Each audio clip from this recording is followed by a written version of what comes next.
Mga kasubaybay, ang tatalakayin natin ngayon, ang inyong kasubaybay ay tungkol naman sa ito'y kalaban nung batas na pinagbabawalan ang magulang na paluin ang kanyang mga anak o disiplinahin sa pamamagitan ng palo. Ito'y kabalian nun, kabaligtaran. Ang opinyon ng inyong kasubaybay ay ganito: kung pinagbawalan nila ang mga magulang na paluin, disiplinahin ang mga anak sa pamamagitan ng palo, dapat isabatas din nila na dapat managot ang magulang kapag nasumpungan na ang mga anak ay hindi nila dinidisiplina sapagkat kay tungkulin ng magulang. Na ang kanilang mga anak, habang lumalaki yan, pinalalaki sa disiplina. Para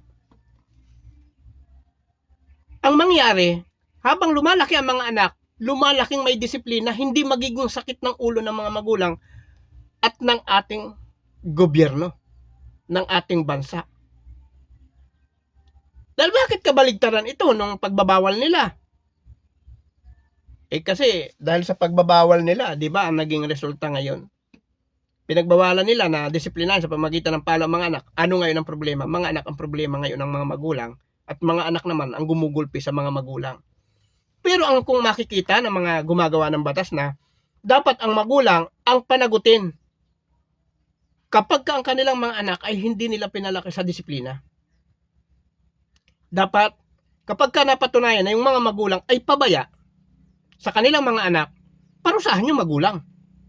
Tungkulin nila yun eh.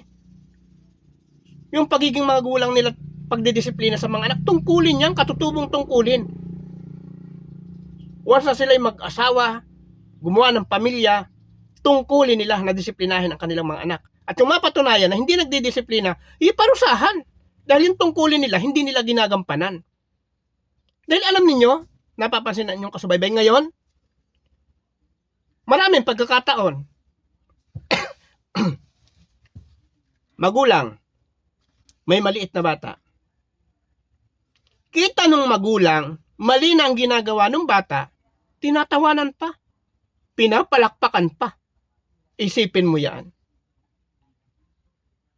Tinuturuan niya ang kanyang anak kung paano maging pilyo, kung paano maging pasaway. Sino nakapapansin? Kapitbahay. O magsasalita ba yung kapitbahay? Di hindi, nasa isip na lang yun. Walang disiplina yung batang yun. Kitang-kita na nung magulang na mali nang ginagawa, hindi man lang sinasaway. Yun ay dapat pinarurusahan yung ganung magulang. Pinananagot na dapat disiplinahin ang mga anak para sa bandang huli, ang mga anak lalaking disiplinado. Hindi magiging sakit ng ulo. Yun ang dapat gawing batas. Hindi yung aalisin mo yung karapatan ng magulang na disiplinahin ng mga anak. Anong resulta? Di sakit ng ulo ng magulang. Ngayon, kabataan, kalimitan, sangkot sa kriminalidad. Iba't ibang uri ng krimen. Kabataan. Bakit? Iinalis yung karapatan ng magulang na disiplinahin ng mga anak. Dapat ituro sa mga magulang o obligahin ang mga magulang na yung kanilang mga anak disiplinahin. Sa eskwelahan na lang, hindi ba sakit na rin ang ulo ng mga guro yung mga anak? Bakit? Hindi kasi dinidisiplina ng magulang, katulad niyan sinasabi ko. Kita na ng mga magulang, mali na ang ginagawa ng anak, tinatawanan pa. Hindi ba?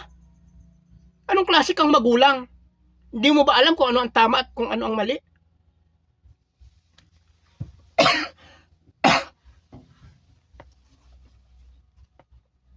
Nangangati ang lalamunan ng inyong kasubaybay dahil sa tinatalakay na. Dahil ang inyong kasubaybay sa totoo lang magulang din. Pero bilang magulang, ginampanan ko yung tungkulin ko na disiplinahin mula sa mga pagiging bata nila. Murang isipan, pinalaki ng inyong kasubaybay ang aking mga anak sa pamamagitan ng disiplina na dapat yung ginagawa ng lahat ng magulang. Yun ang dapat makita ng mga gumagawa ng batas. Magulang, panagutin na dapat ay disiplinahin ang kanilang mga anak at kung mapatunayan na hindi nagdidisiplina, abay, bigyan ng kaukulang parusa, yun dapat. ang gawin ng mga gumagawa ng batas kung ang gusto nila maging mabuti ang mga kabataan sa hinaharap.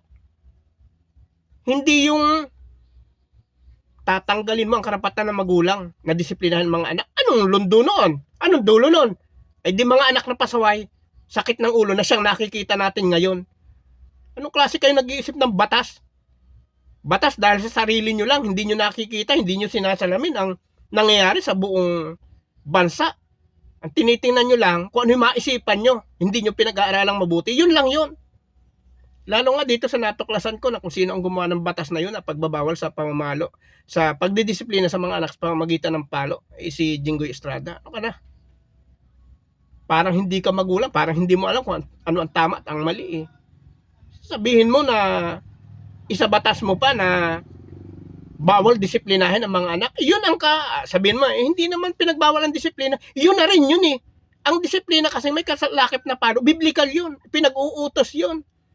Na dapat disiplinahin sa pamamagitan ng palo. Ano magiging dahilan mo? Baka nakikita mo lang ay yung mga magulang na hindi naman talaga disiplina ang ginagawa. Yung mga magulang na halos kitang-kita rin naman natin ang pamamalo at siya pang nagiging sanhin ng kamatayan ng anak. Di yun lang ang parusahan. Wag mo sa lahat. Lahat pati ng mga magulang na gumagawa ng tamang disiplina, pinagbawalan mo na. Yun lang mga may kasalanan at yun naman ang dapat kung sino nagkasala, siyang parusahan. Hindi lalahatin mo. Anong naging resulta? Sakit ng ulo. Ayun ako na Jinggoy. Pero sabi ko nga, hindi ako galit kay Senator Jinggoy, nakaraang senator na yun. Doon sa ginawa niyang batas, mali. Para sa inyong kasubaybay, sa pagkatangan inyong kasubaybay, magulang din. Napakasarap maging magulang na ang mga anak mo ay dinisiplina dahil mula sa pagiging bata hanggang sa tumanda, hanggang sa nakapagtapos na sila ng pag-aaral, yung respeto sa magulang, pagmamahal sa magulang, nandoon. Nararamdaman ng magulang na nagdisiplina sa kanyang mga anak. Ay yung magulang na hindi nagdisiplina mula pa ng kabataan, habang lumalaki, unti-unti nagiging sakit ng ulo ng magulang. At nagiging sakit na rin ng ulo ng mga namumuno sa barangay o sa barangay hanggang sa kabuuan ng ating bansa. Hindi ninyo naiisip yun? Yung disiplina dapat yun, katutubong tungkulin yun ng mga magulang sa kanilang mga anak. Para mga anak, lumaking disiplinado, lumaking may galang, may respeto. Hindi lang sa mga magulang, kung hindi sa kapwa niya. Yun lang yun. Bakit nyo pinagbawalang disiplinahin? Ewan ko sa inyo. Nasasabihin ninyo, ang laking problema ngayon ng ating bansa. Mga kabataan sangkot sa kriminalidad. Hindi man lang ninyo naalaala yung mga ginawa nyo, kayo yung naging dahilan.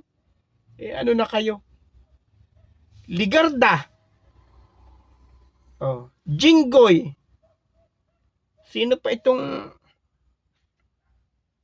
may mga isinusulong pambatas na sa susunod tatalakayin ko yan na hindi pinag-aaralang mabuti. Nagsasabi kayo may talino, nasaan ang talino nyo? Ang nagiging resulta sakit ng ulo. Nako, agang-aga nahibla na rin yung kasubaybay sa mga ginagawa nitong mga tao na to. Okay, muli, patuloy na subaybayan ang aking YouTube channel, Subaybay Channel, at sa Facebook page, patuloy ninyo subaybayan. Nag-upload ako kada araw ng higit sa isang mga video. Muli, bye-bye.